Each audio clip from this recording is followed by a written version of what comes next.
नमस्कार, आरपी किचनमध्ये आपलं स्वागत आहे. तर मी आज बाजरीच्या पिठापासून वेगळी अशी रेसिपी बनवणार आहे. तर इथं मी 2 वाट्या बाजरी घेतलेली आहे आणि 1 वाटी गूळ घेतलेला आहे.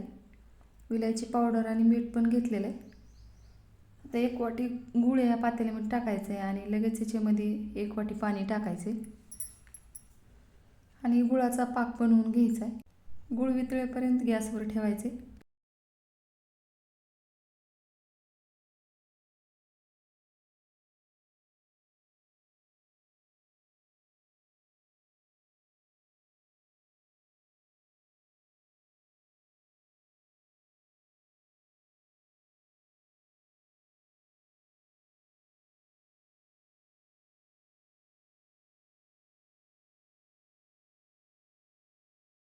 आता ताटामध्ये मी इथं बाजरीचं पीठ घेतलेलं आहे. मोठ्या ताटामध्ये घ्यायचं आहे. याच्यातच विलायची पावडर आणि मीठ पण टाकून घ्यायचे. आता मी इथं पोह्याचे 2 चमचे बेसन टाकणार आहे याच्यामध्ये.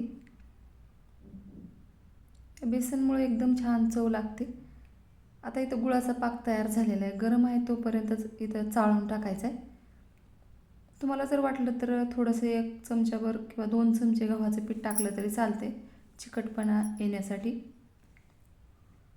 आता सर्व पाक मी ह्याच्यामध्ये टाकून पीठ मळून घेणार आहे.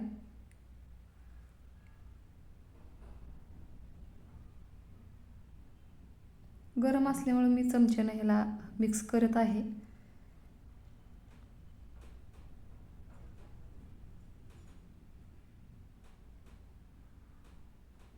आता थोडं थोडं करत ही पाक पूर्ण ह्याच्यामध्ये टाकून घेणार आहे.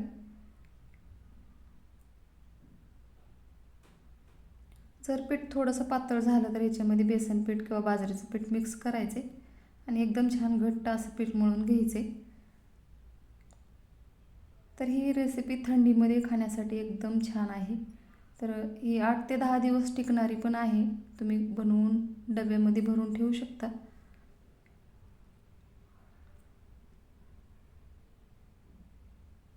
आता मी थोडंसं बेसन पीठ टाकलेलं आहे. पीठ थोडं पातळ वाटत आहे त्यामुळं.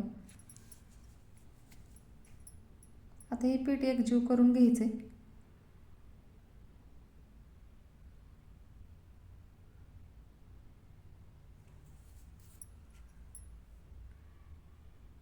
आता इथं एकदम छान असं पीठ तयार झालेलं आहे, बघू शकता.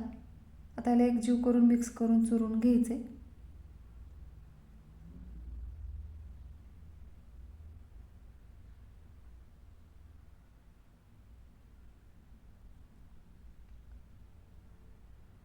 आता याचे मोठ्या सुपारीचे आकाराचे गोळे बनवून घ्यायचे आणि थोडंसं दाबून घ्यायचे. थोड्याशा पिठाचे बनवून घ्यायचे सुरुवातीला आणि नंतर आणखीन बनवत राहायचे.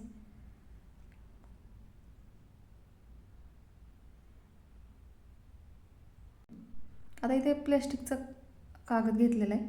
आता ह्याला थोडंसं तेल किंवा तूप लावून घ्यायचे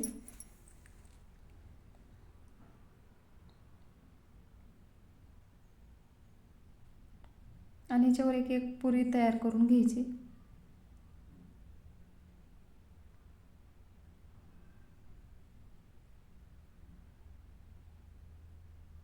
तुम्हाला जर वाटलं तर याच्यामध्ये थोडंसं वरून खसखस लावली तर चालते. तर बघू शकता एकदम छान असं ही पुरी तयार झालेली आहे. मी गॅसवर कढई ठेवली. आता तेल गरम झाल्याशिवाय तळायला टाकायचं नाही. तेल एकदम गरम झालेलं असावं. आता इथं तेल गरम झालेलं आहे. आता एकदम छान अशा खमंग पुऱ्या तळून घ्यायच्या.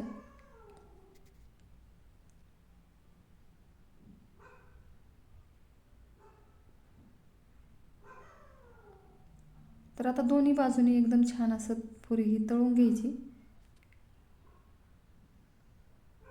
तर अजिबात तेलकट होत नाही किंवा तेल ह्या पुरीला पेत नाही. तर एकदम छान असं ही पुऱ्या तयार होतात.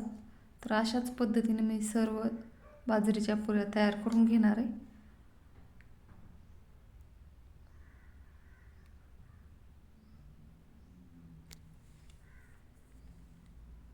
तर बघू शकता एकदम छान अशी पुरी तयार झालेली आहे. सर्व पुऱ्या या पद्धतीने बनवून घेतलेल्या आहेत मी. आता बघू शकता थंड झाल्यावर एकदम छान रंग पण आलेला आहे. खुसखुशीत अशा कुणालाही चावतील अशा पुऱ्या आहेत. तर मी एक तुम्हाला मोडून दाखवणार आहे. माझ्या चॅनलला सबस्क्राईब करा, लाईक करा, शेअर करा. व्हिडिओ बघितल्याबद्दल धन्यवाद.